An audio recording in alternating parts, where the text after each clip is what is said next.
Here we are again, happy as can be. It's easy to think at the moment that the world's gone mad. Everything's out of control. Everything seems broken. Wars here, lies there. Gods and saviours, old and new. Fictions, stories. Like I said before, stories are important. Some stories are dangerous. They're still stories. Anyway, words between myself and friends, particularly those of younger generations, there seems to be a general consensus among them that it's all going down the toilet. Everything's out of control. The race to the end seems inevitable, unstoppable, regardless of protest or direct action, assent, dissent, out of the hands of ordinary people. Well, I think the situation now is pretty dire. However, I can remember in the 1980s that there was the perpetual worry we were all going to disappear under the flash of atomic annihilation. But history panned out otherwise, and so yes, just a quick word in your ear if you're worried about it. The impending chaos. Our generation, my generation, if you're younger and you think it's all going to hell in a handcart, we thought the same. Don't worry quite so much. This isn't a... in our day we had it worse. I don't think we did. Oh, you young'uns, don't panic. I think humans are, as a whole, are very adaptable and resilient. We're good at getting by with change. Our grandparents, my grandparents, possibly your great-grandparents, great-great-grandparents, born at the beginning of the 20th century. So as teens, even though there was no concept of a teenager then, as young adults, they saw, historically, there were wars of empire, which for Britain led to, because of its contracts with other nation states, led to the First World War. Trench warfare, camouflaged soldiers, technology of the firearms. It was a little bit more mechanized, a little bit more for them, tending to the monstrous, the horrific. However, I think there was some notion of how much worse this impending world war was going to be. Almost like a guarantee of, come along with us and we'll sort this out. It acquired the name of the Great War, the war to end all wars, the final war. Yes, the war to end all wars.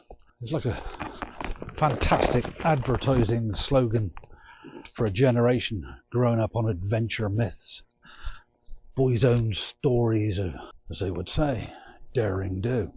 What did you do in the war, son? What did you do in the war? The war to end all wars. It's your last opportunity. It won't take long. They were sold that line, that it wouldn't take long. And of course, of their references to war was written in boys' adventure stories, where Britain, the hero, and the empire won out. The war to end all wars. Well, the Great War. Come on, kids. Support us. Get involved. It'll be great. Nah, it'll be fucking magnificent. Yeah, absolutely magnificent. War to end all wars. From H.G. Wells. He wrote some articles at the start of the First World War, I think. They were put together in a book. I think the book was called that this war will put an end to war or something like that. It wasn't exactly the war to end all wars. That was a kind of paraphrasing of the title of the book. So they grew up with that mentality. That's what informed them. That's what encouraged them. Who can blame them? They came out of the war to end all wars with, as they would say, the flower of a generation lost. And then 10 years on from that, apocalyptic descent on the home front, on the economic front for everybody. Along comes the great economic crash. Here's the next thing. Again, economic privations, the hunger marches. So those in charge led a war where basically the youth were sent out to fight for economic reasons of maintaining the presupposed notions of each nation's colonial imaginations of itself, pushed to a happy public who were happy to wave a flag. Otherwise you'd be unpatriotic. So they go through one war, then they go through an economic war. 10 years after that, World War II arrives. So my grandparents' generation, from the age of becoming what we would say young adults, they saw the war to end all wars. They saw an economic crisis that reinforced poverty. Then they saw war to end all wars 2.0. And that progressed into little side adventures afterwards. And all that before they reached their 50s. So they were still working adults. They hadn't reached retirement yet. As they're approaching retirement, they're then subjected to the same fears and concerns the boomers were worrying about. Everyone's in the same boat. Nuclear annihilation. The fear could be existential. I think that's where your generation are. You nippers, you young'uns. I don't know what you are. What are you? Generation Z, Generation A, Millennials? I haven't got a bloody clue. We're all in the same boat.